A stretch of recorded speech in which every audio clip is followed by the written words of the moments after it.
mbokki internet yi ni seetaan fii ci NC TV Sénégal ñu ngi leen di nuyu di leen bëgg baax a baax di la ñaan yow mi seetaan vidéo bi fekkee abonné ko nga abonné ci chaîne bi activé ko la notification bi ndax vidéo bu dugal nga mën ko gaaw jot. Omar Maham Diallo moom nag daal di nay ñàkk waajuramu jigéen moom juge bi nga xam ne ñi ngi ko ràññee ci mbirum Ousmane Sonko ak Adji Sarr moom mi nga xam ne moom moo wuutu juge bi fi nekkoon di àtte projet boobu di Samba Sall moom nag moo ñàkk waajuramu jigéen di ki tey jii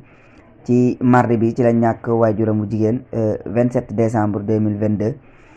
ginnaaw maladie bu ko tëraloon moom waajuram bi nag ma nga fekk baax fële ca diwaanu Fuuta. xibaar bi ñu ngi ko sukkandikoo ci waa Seneweb. moom Omar Maham Diallo mii nag ñu ngi ko gën a ràññee trop ci mbirum Ousmane Sonko Adji Sarr ndax moo nekk juge bi moo doon diglu Adji Sarr ak Ousmane Sonko niki noonu seen confrontation beeg Baye Mbaye MC mboolem ñi nga xam ne ñoo taqe ci dossier bi rek moom mii mi ngi leen doon diglu. ay xibaar sax ñu ngi doon xam ne ni moom doon na bëgg a boucler li nga xam ni moom mooy ñu ngi doon déglu daal di leen attendre mi ngi ko doon bëgg a boucler ñuy laaj ndax procès bi affaire bi daf ko yóbbu procès wala dafay def non lieu moom nag moo ñàkk waajuramu jigéen ni ki tey jii ci mardi bi ñu koy jaale bu baax a baax di ñaan yàlla yërëm ko yàlla xare ko aljanna